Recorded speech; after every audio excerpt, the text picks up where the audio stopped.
Imagine a national broadcaster once considered one of the most trusted institutions in the world, suddenly facing losses of more than £1 billion in a single year. What could drive millions of households across the United Kingdom to abandon the license fee that supported the BBC for generations? And what does this reveal about the future of public broadcasting? 1 in 8 households now refuses to pay. That is 3.6 million homes, stating they no longer need a license. If they were still contributing, the BBC would gain hundreds of millions of pounds in additional funding. How did the relationship between the broadcaster and the public reach this point? Is the audience turning away because of new digital habits, or is confidence in the institution itself fading? The situation has been intensified by controversies and editorial misjudgments. A major BBC program was accused of altering a Donald Trump speech in a misleading way. This sparked widespread debate and raised questions about fairness, accuracy, and trust. How could such an error occur inside an organization known for rigorous standards? And how much damage has this done to public confidence?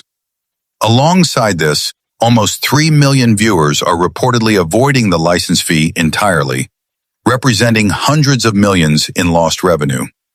Even with a significant increase in enforcement visits, license sales did not rise. This raises a crucial question.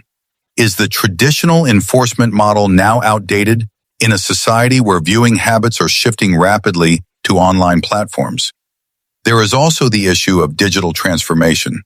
Younger viewers increasingly favor streaming services, while older audiences risk being left behind by a digital-first approach. Around 40% of households still receive paper licenses, which suggests the modernization of the system remains incomplete. Can a broadcaster remain universal when younger generations feel less represented? And how can it balance innovation with accessibility for those who rely on traditional methods of viewing? As the BBC relocates more operations to different cities, concerns have been raised about whether smaller communities are being overlooked. Has the distinct local identity that once defined the broadcaster been unintentionally weakened? Is the attempt to reach the whole nation actually distancing it from certain audiences? Today, the BBC stands at a decisive moment.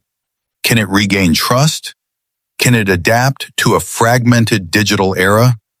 And can a funding model created long before streaming and on-demand viewing survive in the modern landscape?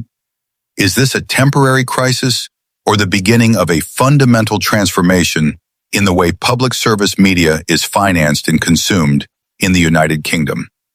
Sources: BBC News UK, Parliament, Public Accounts Committee, Daily Mail.